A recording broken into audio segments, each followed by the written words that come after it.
Assalamualaikum warahmatullahi wabarakatuh. Salam sejahtera untuk kita semua.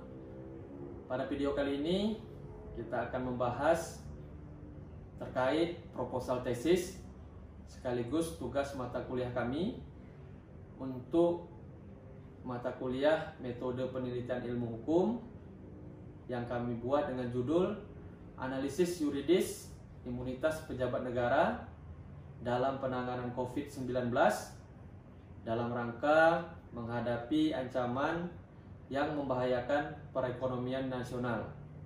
Adapun tujuan kami buat video ini adalah untuk memenuhi tugas ujian akhir semester ganjil tahun akademik 2020-2021 di Universitas Internasional Batam, serta sebagai sarana pembelajaran dan sharing pengetahuan.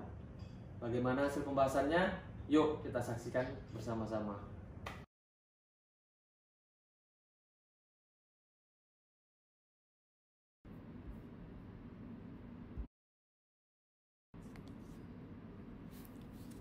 Sebagaimana kita ketahui bahwa Indonesia merupakan negara hukum.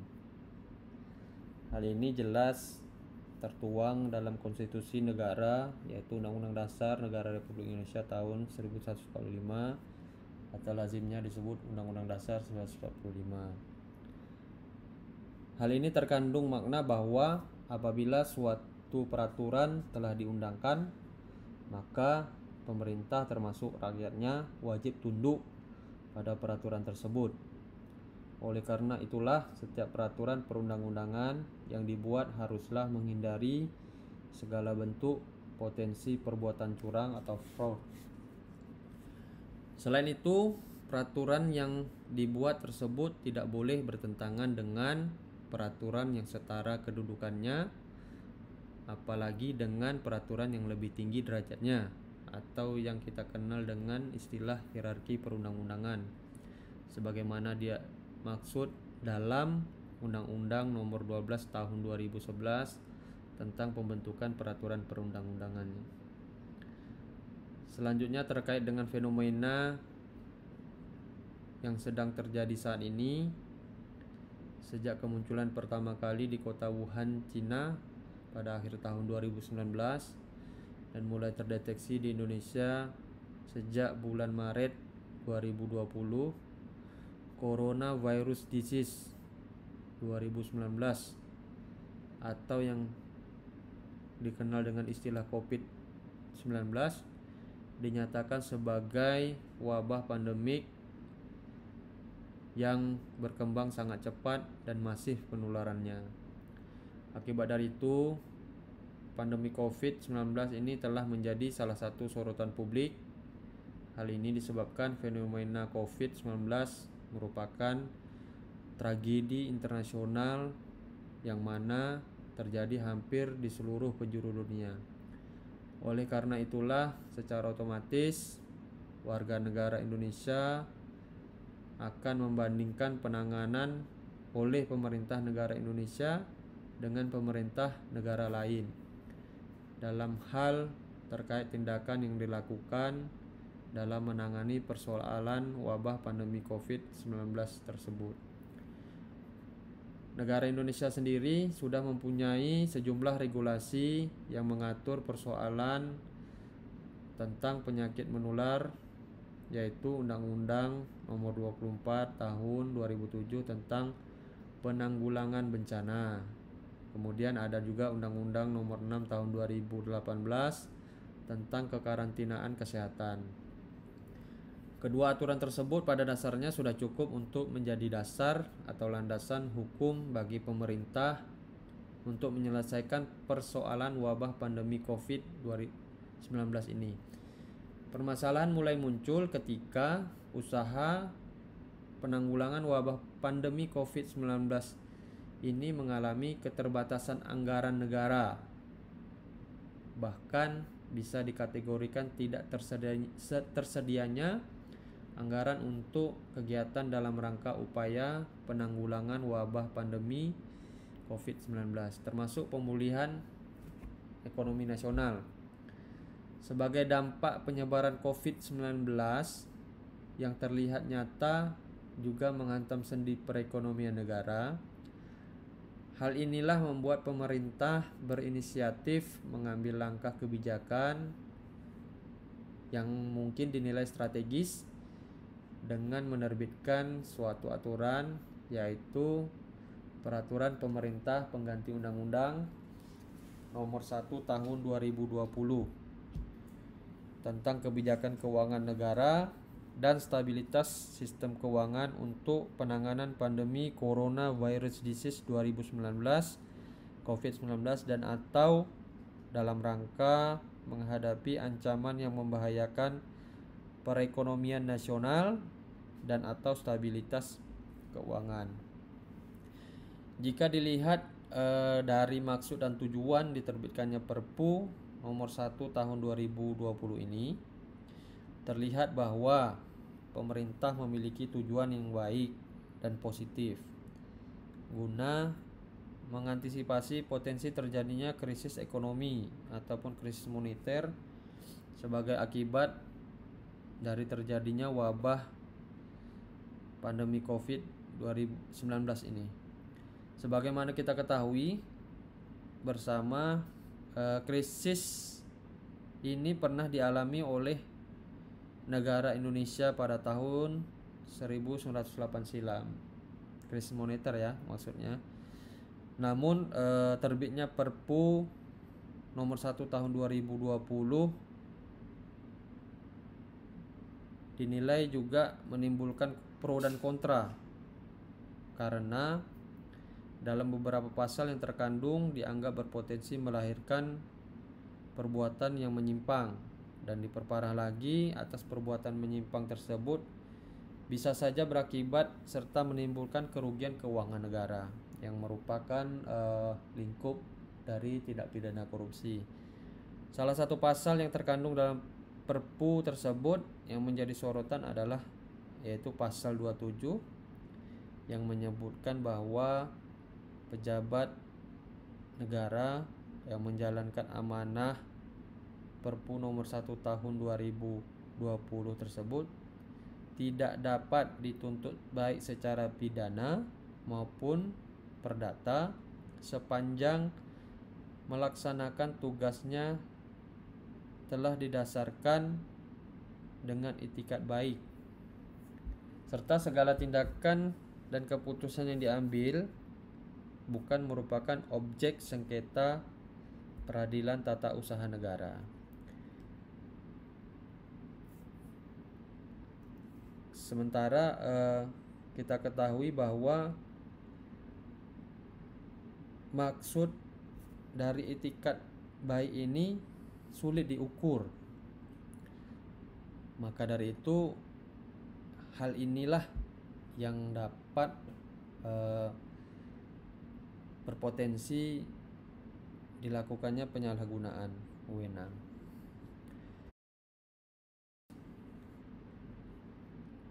Di sini kita coba gambarkan bahwa dengan adanya kekuasaan yang absolut, seperti yang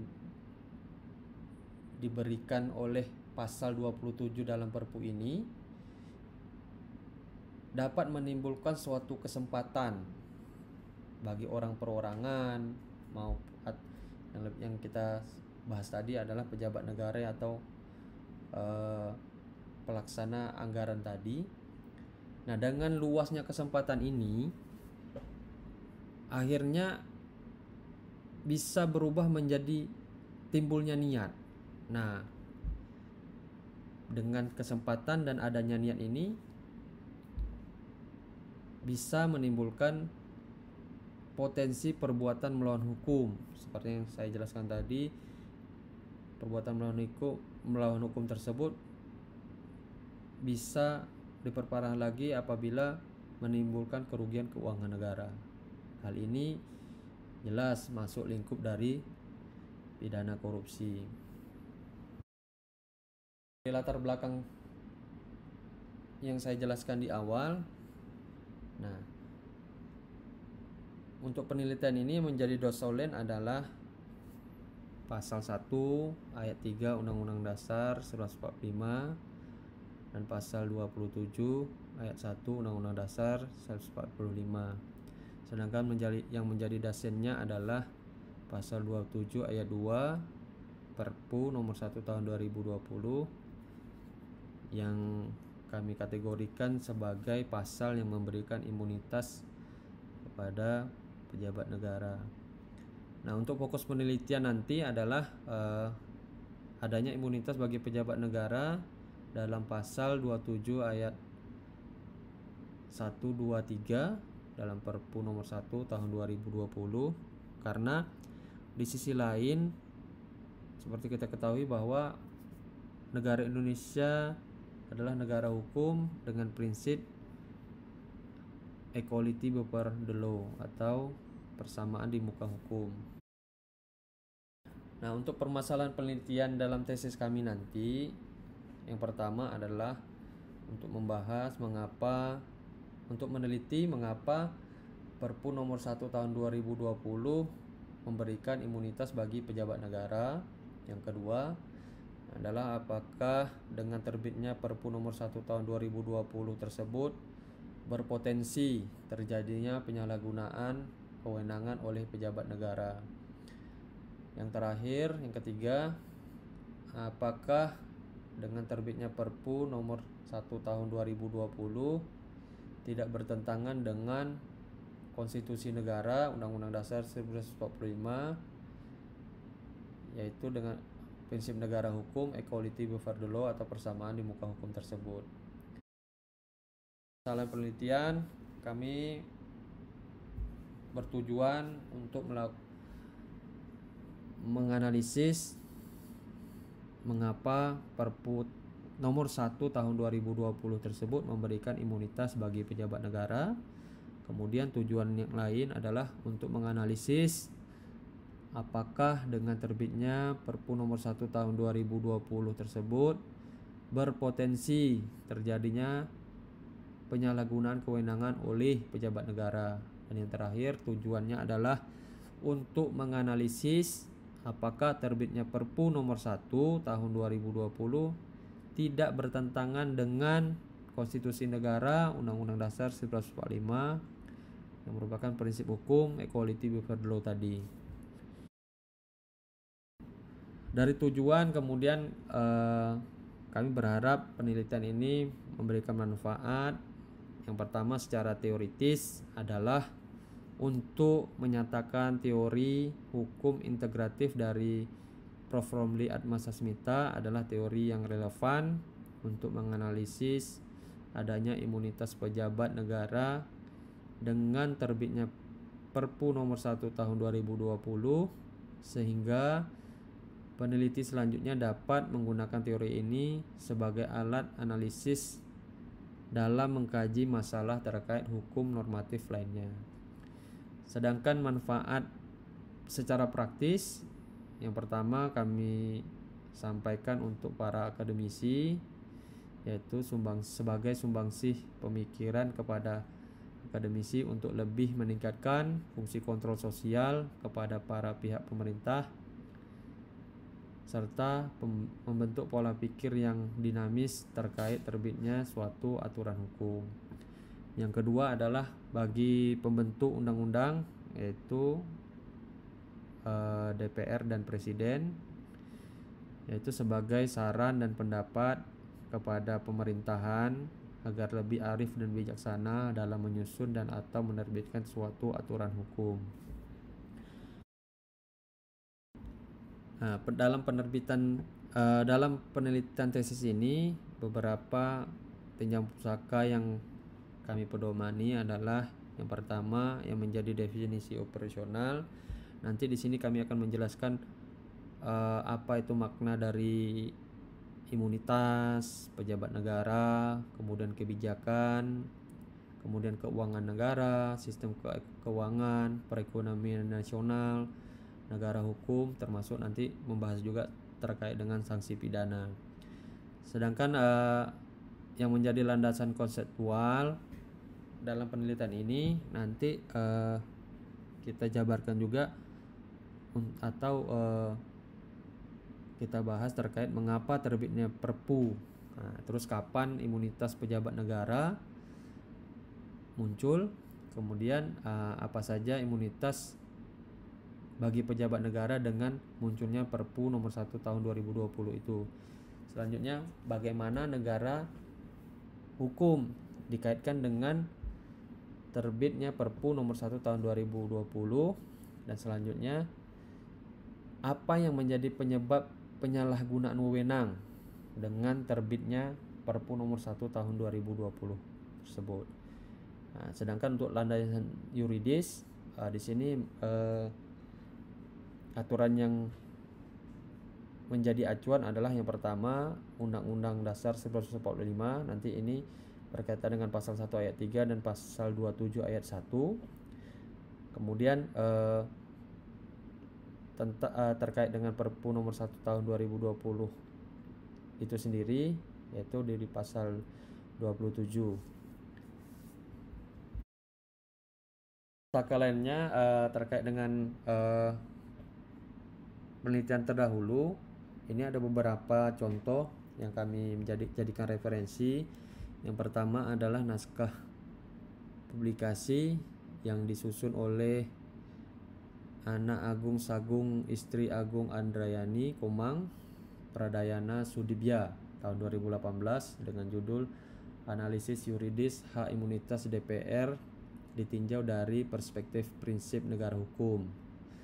Ini terbitan oleh Bagian Hukum Administrasi Negara Fakultas Hukum Universitas Udayana Bali. Yang kedua adalah jurnal dari terbitan Pakuan Law yang disusun oleh Fahmi Ramadan Firdaus dan Adna Erliana yang berjudul Perlindungan Kebijakan Diskresi dalam Penanganan COVID-19 menurut Undang-Undang Nomor 2 Tahun 2020. Yang ketiga adalah jurnal terbitan dari Jurnal Hukum Ius Quia Iustum Faculty of Law yang ditulis oleh Ahmad Gelora Mahardika dengan judul Potensi Penyimpangan Hukum dalam Peraturan Pemerintah Pengganti Undang-Undang Nomor 1 Tahun 2020. Kemudian jurnal terbitan dari adalah Buletin Hukum dan Keadilan yang ditulis oleh Siti Nur Halimah dengan judul Menyoal Kepentingan dan Pasal Impunitas dalam Perpu Corona. Yang terakhir adalah jurnal terbitan Salam Jurnal Sosial dan Budaya Syar'i yang ditulis oleh Tigor Einstein, Muhammad Ishar Helmi dan Ahmad Ramzi dengan judul Kedudukan Peraturan Pemerintah Pengganti Undang-Undang Nomor 1 Tahun 2020 Perspektif Ilmu Perundang-undangan. Nah, kenapa tulisan-tulisan ini kami jadikan referensi? Yang pertama adalah sama-sama membahas terkait dengan hak imunitas dari pejabat negara, kemudian juga membahas tentang terkait dengan terbitnya peraturan pengganti Undang-Undang Nomor 1 Tahun 2020. Nah, untuk landasan teori, sebagaimana yang kami sampaikan di awal, bahwa teori hukum yang kami pakai adalah teori hukum integratif dari Prof. Romli Atmasasmita. Karena kenapa teori hukum ini kami pakai? Karena teori hukum ini menuntut bahwa masyarakat akan memahami dan mau mentaati jika aparatur hukum dan birokrasi terlebih dahulu konsisten menaati hukum. Artinya masyarakat akan mencontoh kepada pejabat negaranya. Artinya pejabat negaranya harus baik dulu, baru masyarakat akan menjadi lebih baik juga. Kemudian yang kedua adalah mencegah pengaruh asing dalam proses pembentukan hukum nasional dan implementasinya di dalam kenyataan masyarakat. Ini maksudnya adalah dalam pembentukan hukum itu diharapkan tidak ada pesanan-pesanan politik dari negara luar maupun pesanan-pesanan pihak-pihak tertentu, sehingga aturan hukum yang terbit tidak terkesan diskriminatif ataupun tidak adil bagi masyarakat. Kemudian yang terakhir adalah menggali lebih dalam nilai-nilai moral sosial bangsa Indonesia yang akan dijadikan bahan pembentukan hukum, baik melalui proses legislasi maupun jurisprudensi. Nah, pemahaman kami terkait dengan landasan teori yang kedua ini adalah, yang ketiga ini adalah bahwa yang dikedepankan adalah moral sosial. Artinya bisa dilihat ketika seseorang berbuat yang tidak sesuai ketentuan, dia akan malu terhadap orang lain. Nah, fungsi sosial ini yang akan bekerja. Maka dari itu teori ini kami anggap tepat untuk membahas atau menjadi pisau analisis dalam penelitian kami ini.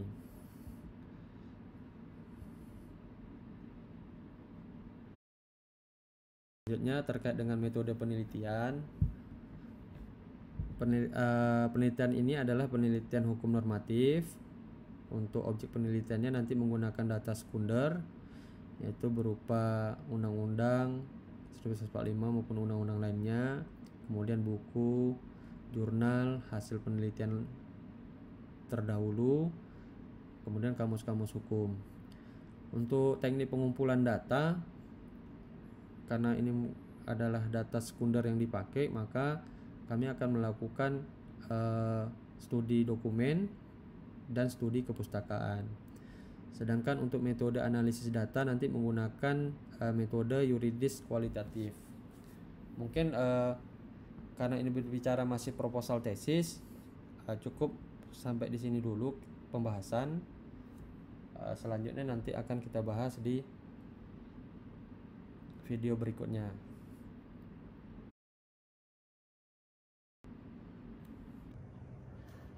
Ibarat kata, tiada gading yang tak retak, tiada bumi yang tak tersiram hujan. Nah, begitu juga dengan video dan penyampaian kami kali ini. Mohon kepada penonton dan pemerhati atas kritik dan sarannya guna perbaikan kami ke depan. Dan sebelum kami menutup video ini, izinkan kami menyampaikan sebuah pantun. Pucuk pauh di 5 batu, anak 9 di tapak tangan. Di UIB aku menuntut ilmu. Kalau kamu kapan kawan? Terima kasih. Assalamualaikum warahmatullahi wabarakatuh.